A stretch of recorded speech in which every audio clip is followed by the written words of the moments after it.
come alive. Oh, we are live. Good day, everyone.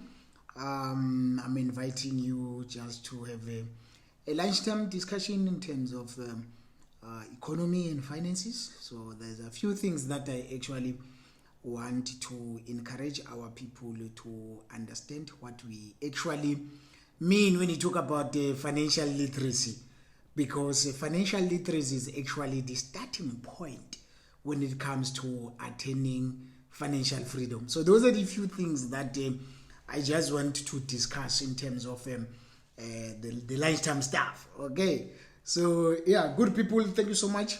There are a few things that you need to understand is that financial literacy is actually the starting point in terms of achieving what we call the financial freedom.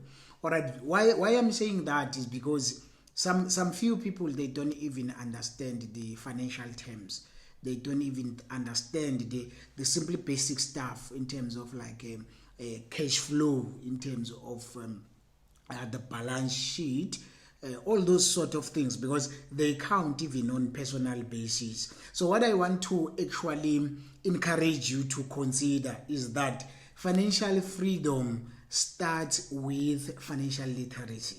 All right, financial freedom starts with financial literacy. You need to understand the financial terms. You need to understand the area.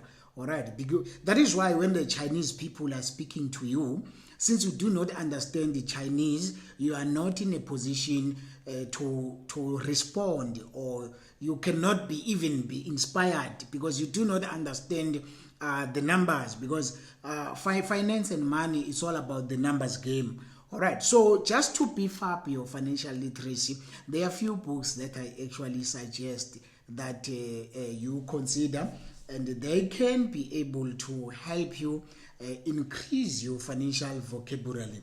All right, because there are those people that actually, when you speak to them concerning finances, concerning money, financial prosperity, financial success, they are actually not interested, because they've been told many a times that money is the root of evil. All right, so which is not the case. I always say that lack of money is actually the root of all evil.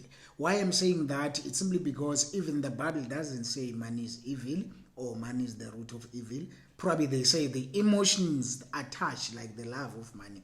And that scripture is actually addressed to people who are very much broke, but complaining a whole lot about lacking in finances. All right, so those people who are actually starting business ideas, I recommend that you read this book, The Millionaire Fast Lane.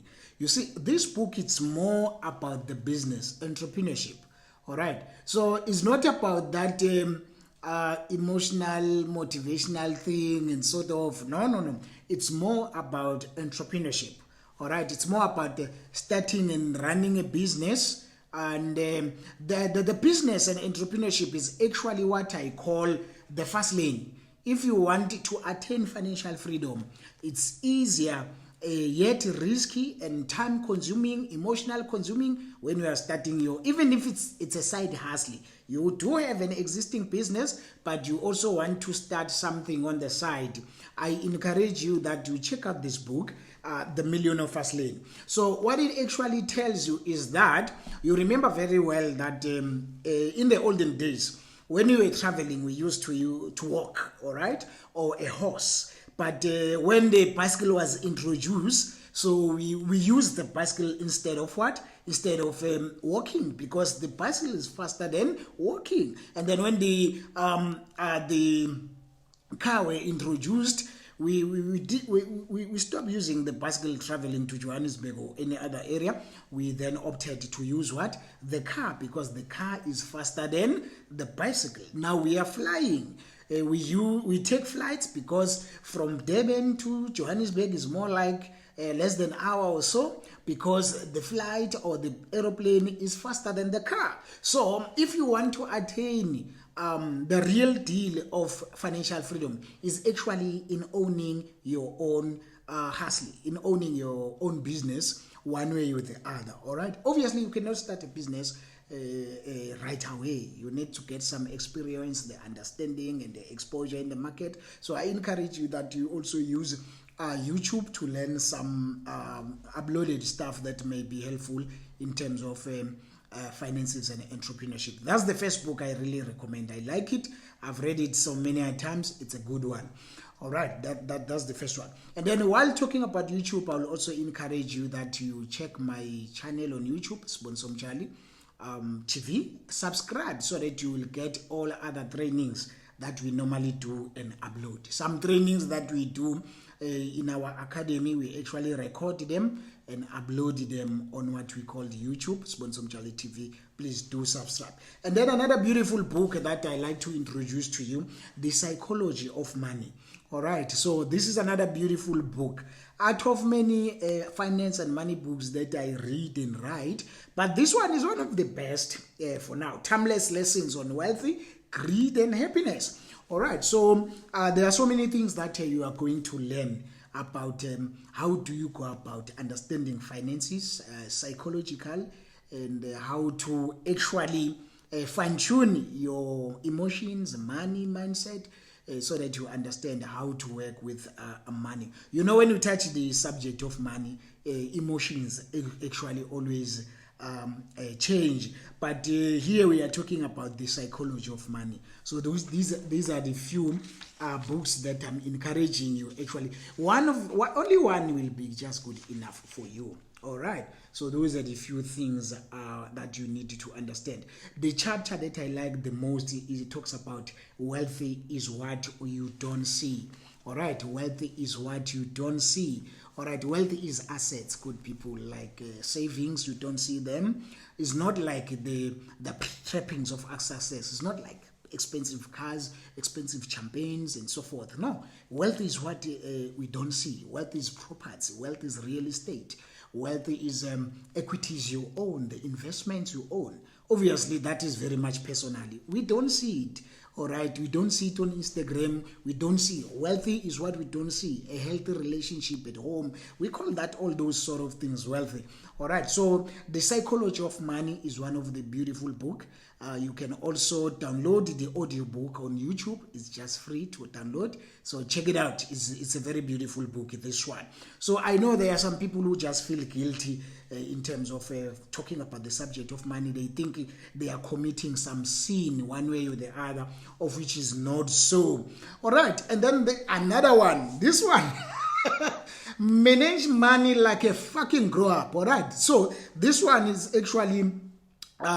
it's not necessarily harsh per se, but at the end of the day, stop behaving like a child when it comes to managing money. You cannot, like being a grown-up working person, you do not have savings, you do not have investment, you do not have unit trust, you do not own shares, you are just a consumer. So manage your money like a fucking grown-up. It's another book that actually, never mind the title, all right? Do not be offended by the title. But there's a whole lot. There's a whole lot you're going to learn from this beautiful book that I'm actually encouraging. For everyone, whether you are grown up or you are young, actually you do not need a degree in finance like me to understand all these things. Yeah. So get your shit together. It's one of the beautiful chapters in this book. That I am encouraging you that you actually need to read. All right. So do not be misled by this. Yeah. So there's another one that talks about emergency lockdown mode. This book was written long before lockdown. All right. Build an oh shit fund. Yo, this language. Get the fuck out of that. But at the end of the day, good people, if you understand and read this book open-mindedly, not religiously, then there's a whole lot of things that you need to learn. Because there are some people, when it comes to money, actually they need a straight talk. All right, because they are old, but they are very much childish when it comes to managing money. So good people, that's one of the books that I actually encourage you. All right, I also have got books. This is one of the best books that I released, published 2013. The Power Change Destiny. All right, it talks about the mindset as well as money. And the beautiful chapter that I like on my personal book that I actually published some 7 years ago, it's about attitude that attracts money. All right, so it's about attitude that actually attracts money. That's one of the chapters that I like. And then the other one is mind your own business. All right, so it's about understanding that your mind, your mentally, is actually an asset. All right, so when you say mind your own business, it's about finding something worth dying for. All right, so those are the few things that you need to understand. The mind of a hustler. All right, so enough about that. And this is the beautiful chapter. I always encourage people to check it out on my book. I've got other different books about getting out of debt, start making money. All right, so there is no better way to attract money than to do the things that you love to do. Money can flow into your experience through endless avenues. It is not the choice of the craft that limits the money that flows, but only your attitude towards money. That is a quote by Abraham. So those are the few things that you need to understand, that your attitude plays an important role in terms of attracting money or driving it away. All right, so those are the few things you need to understand in this book. So another one that is actually a very good read that I'm actually encouraging you to check it out as well. Even one book, all right, one book per month in terms of understanding finances and everything can actually help you. And then this one is Unfuck Your Finances. All right. All right, so it's about different things. People say that money is not the key to happiness, but I always figure it. If you have enough money, you can have a key made. All right, so money mindfulness, it's all about financial literacy. All right, so those are the few things you need to understand. All right, budgeting is a dirty word. All right, so it teaches you about scrapping these boring budget things. All right, so you know those things that to save money, you start to budget and all those sort of things. But here is straightforward that if you can you can save like 10 rand per day. So taking from the money that you necessarily spend for airtime and say, rather, I will spend half and save the half. All right, so that at least you will always have a positive cash flow. So it's all about those smaller changes that you actually need to be making. And then the last one that is actually quoting more from the Bible. All right, the Bible perspective of finances. It's called Poverty, Riches, and Wealthy.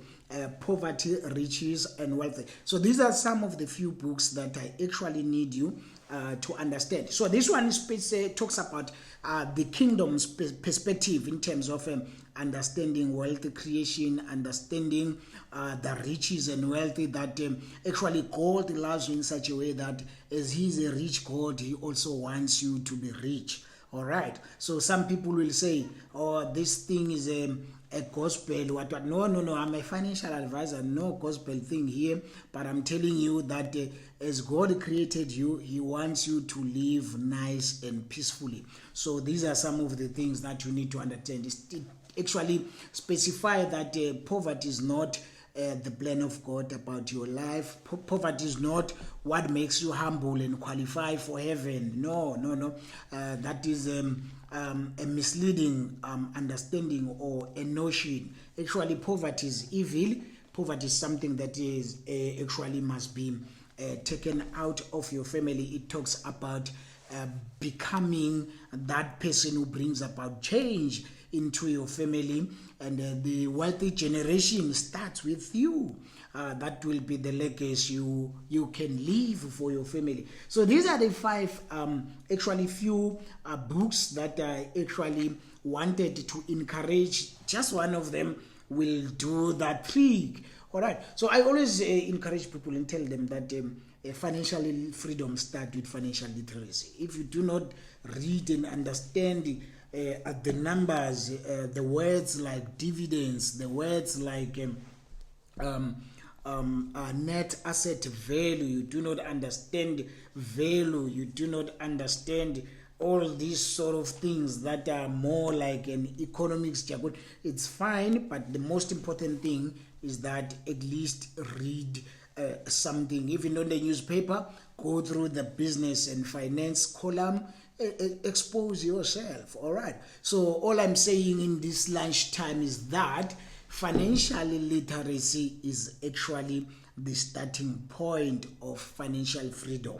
All right, I'm not going to talk about why you are not necessarily learning about investments, about credit and finance properly at school. So that's something that actually your parents must teach you and the community must teach you. That is why we have an academy, South African Financial Education Academy, that is also will be accredited to offer good financial advisory investment qualifications in the next few months, because we don't want you just to learn, we want you to be a qualified investment instructor, qualified investment advisor or financial advisor, one way or the other. All right, so financial literacy is actually the beginning of financial freedom. So just read, good people. I always say leaders are readers. If you do not read, and then that means you cannot lead your life out of brokenness and out of poverty into a financial abundance. All right, that's it for today. That's what I wanted to share with you as part of encouraging financial literacy amongst my people. Remember that this coming Saturday, we will be in Ladysmith Crown Hotel. Entrance is free. Booking is necessary, so that we always observe the protocols of the lockdown. So good people, we invite you to come. We'll be learning about shares, we'll be learning about the crypto markets, the property markets, and many other opportunities pertaining money. Thanks so much for joining me in this lunchtime. God bless you and enjoy the rest of the cold rainy day.